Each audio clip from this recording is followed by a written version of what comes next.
Welcome to another episode of Las Vegas and Beyond. And before we get started with today's video, I wanted to share why I started this channel. You see, I'm lousy at gambling, and at this age, I'm definitely rocking the dad bod.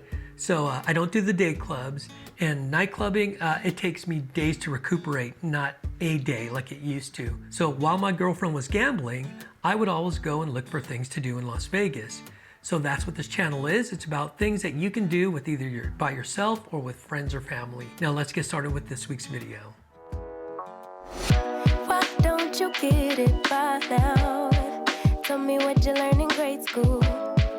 Give it to me like you want it. Did you forget that golden rule? Why is our love at one-sided? It should really be give and take. Fill you up and leave me empty. Baby, was that my mistake? Covering these feelings, going through changes. I'm just so mad right now. So let's talk about the two outdoor entertainment venues on the Las Vegas Strip. The first one is the Park, which is between New York, and Park MGM. And the second is the LINQ Promenade, which is between the Flamingo and the LINQ. At the end of the video, we'll compare the two and see which one has better food and entertainment offerings. So sit back, relax, and enjoy. And if you're new to the channel, please be sure to click on that subscribe button down below. So first off is the Park. According to the MGM Resorts website, the Park, which opened in 2016, is an immersive outdoor destination for dining and entertainment. An eclectic blend of restaurants, bars, and entertainment makes this the pulse that combines New York, Park MGM Las Vegas, and the T-Mobile Arena into one community. All of the venues are outfitted with outdoor patio seating to make sure everyone feels like they are part of the action. The art and horticulture programs for the park are inspired by the desert landscape, which creates a vibrant and unique ambiance that is unlike anything else on the Strip. The two main features of the park are Bliss Dance, which is a 40-foot sculpture from Burning Man of a dancing woman who is celebrating the strength of a woman who is both safe and present. The second is the waterfalls, or the lighted waterfalls. I don't think they even have a name for that. We have shopping. All the shopping is actually inside New York. There is nothing really in the park. So there's really dining. There are 7 places to eat at the park, and on average, expect to spend $20 to $25 per person at the fast food places and about $40 to $60 at the sit-down restaurants. Now there's the Beer House, which has a happy hour from 2 to 4 p.m. and I'll put the $5 menu up here. And then you have the Japanese-inspired Sake Rock. You have CPK, or California Pizza Kitchen. Then you have Bruxy's, which is waffles and fried chicken. Then on the very corner, you have Shake Shack, which is, to me, an overpriced In-N-Out. There's the Hello Kitty Cafe, which features sweets and treats. So unless you're gonna go see a concert at the Park Theater, which is attached to the MGM or Park MGM, and then of course if you're there to see a UFC fight or Vegas Golden Knights or another concert which is held at the T-Mobile Arena, there really isn't anything there to do. I went to the park during a Knights and Oilers game and it was packed. It was wall-to-wall people. So definitely when there's an event going on, it is a very happening place. But other than that, when there's nothing going on, it's pretty empty and almost looks abandoned. So the second place is the LINQ Promenade, which opened in 2014, formerly on the site of O'Shea's Casino. And as advertised on the Caesars webpage, it is the experience. We have Gordon Ramsay and Mr. Lucky. We have bowling and virtual reality. We have graffiti artists and great views. We have souvenir socks and Gordon Brother hat. We have it all on the LINQ Promenade.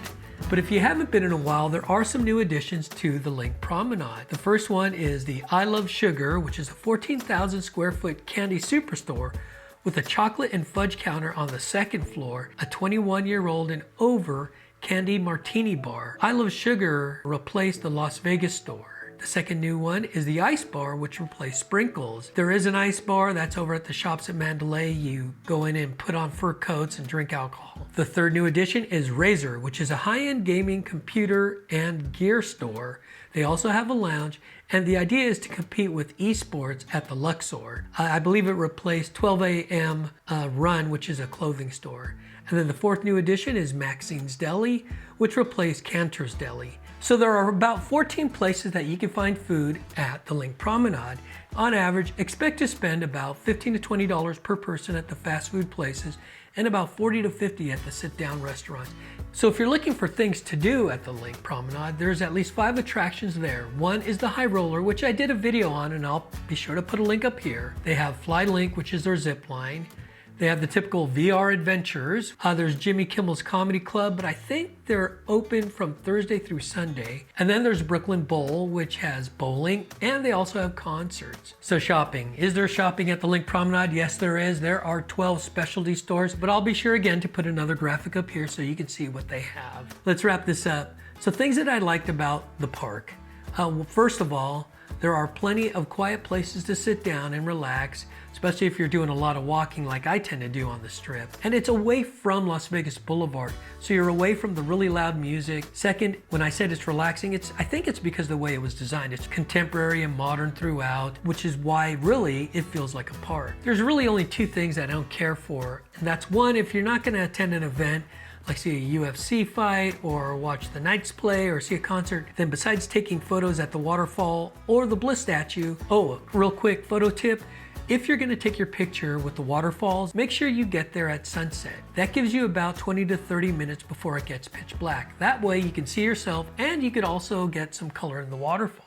The second thing I don't like about the park is that during the wintertime, it gets pretty chilly there and it's not that well lit. The only heat that I saw was with the restaurants, especially along Beer House and CPK. So not much to do there at night if there's nothing going on. Now let's switch all the way over to the LINQ. Why do I like the LINQ? Well, I wouldn't say I like it more, but what I do like about the LINQ Promenade is one, of course, is its location. It is in the middle of the Strip. It also has a lot more food options and attractions, and even the shopping, if that's your thing. 3, now this is just for me, it reminds me of 3rd Street Promenade in Santa Monica. And then 4, during the wintertime, at least they have heaters. Now you do have to play hopscotch where you jump from one side of the street to the other. So believe it or not, there are some things that I don't like about the LINQ Promenade. One is the design of that long, narrow corridor. And that long corridor can get crowded, not too packed. Second, there's no place to sit down except next to the water fountain, which is probably the only other place that it doesn't get too crowded. It does get windy through there. Again, like I said, the way it's designed, the wind just shoots right through the middle. Now, I mentioned earlier about the park that I wouldn't go there during the winter because really there's nothing to do. It's kind of cold. There's not much heat. But during the summer, I would avoid both places. And I've been there during the summer. They may have misters on, but when it's 100 plus, 110 plus, there's nothing to do there except for swelter in the heat. What I do like is that the LINQ Promenade is a lot narrower. You're only outside from the Flamingo. You just run over to O'Shea's, which lets you right into the LINQ. While if you're walking from New York over to Park MGM, that's a long time. You've got to be out in that sun. So definitely, if you're avoiding the heat, then I'd choose the LINQ Promenade. Overall, I don't really think that the park is better than the Promenade or vice versa. Each one I think has their own little features or benefits. I mean, for me, the park is nice. During the daytime, I get farther away from the Las Vegas Strip, or at least the Boulevard, and away from the music and the noise. But if I'm looking for somewhere inexpensive to eat, and really that's a relative term because they're both pretty expensive, but if I want to get something quick and fast, then I do like the LINQ Promenade. Do me a favor and leave me a comment. Which one is your favorite outdoor venue? The park or the Promenade? And if you enjoyed this video, please be sure to like it, share it, subscribe, and click on the bell icon. Thanks for watching, and you'll see me in the next video. Oh, and if you notice over my left shoulder, those are photos of Old Vegas. So I know I said I was gonna have my Las Vegas Now and Then video up by the end of this month. Yeah, I did shoot it on Super 8 film, and I had to send the film out to be developed. And of course, the developing lab in California took forever. They just shipped it out, so I should get it the first week of March. So be sure you subscribe to stay tuned to that. In that video, I will compare Old Vegas, which I believe in that Super 8 video was shot in the late 60s, early 70s, to the new Vegas. So again, thanks for watching.